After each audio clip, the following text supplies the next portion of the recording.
કેમ છો જામનગર? ઘણા બધા મિત્રો અત્યારે મળતા હોય તો કહેતા હોય છે કે રિયલ એસ્ટેટમાં તો મંદી છે બહુ, નહીં?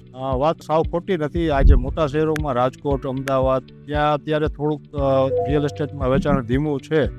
પણ જો જામનગરની આપણે વાત કરતા હોઈએ તો જામનગરમાં એવી કોઈ મંદીની નિશાનીઓ હજી અમને દેખાતી નથી કે ભવિષ્યમાં પણ એવું કંઈ આવે એવું દેખાતું નથી. એનું મુખ્ય કારણ રિલાયન્સના અત્યારે જે પ્રોજેક્ટ એક્સપાન્શનના કામો ખૂબ ઝડપથી ચાલુ છે.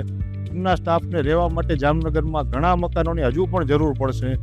ત્યારે જ તમે બધા ફીલ કરતા હશો કે જામનગરમાં ભાડા ખૂબ વધી ગયા છે, હજુ પણ વધવાના છે. એટલે જે લોકો ભાડે રહે છે એમને ખૂબ તકલીફ છે. એ લોકો પોતે ભાડા કરતાં EMI ભરીને મકાન સસ્તા પડે એવી પોઝિશન છે અત્યારે. તો હજુ ડિમાન્ડ ખૂબ વધવાની છે. અત્યારે હાલ હજુ અદાણીના પોર્ટનું પણ કામ ચાલુ થઈ રહ્યું છે. એ લોકોનો સ્ટાફ પણ અહીં આવશે. એટલે હજુ જામનગરમાં મંદી કોઈ ટૂંકા સમયમાં આવે એવી કોઈ શક્યતા નથી. માટે જો તમે જામનગરમાં મકાન લેવાનું પ્લાન કરતા હો તો મંદીની રાહ ના જોશો. તમે જલ્દીથી તમારે ક્યાંય પણ તમારી સારા લોકેશનમાં તમને જ્યાં મળે ત્યાં તમે જલ્દીથી મકાન બુક કરાવી લો.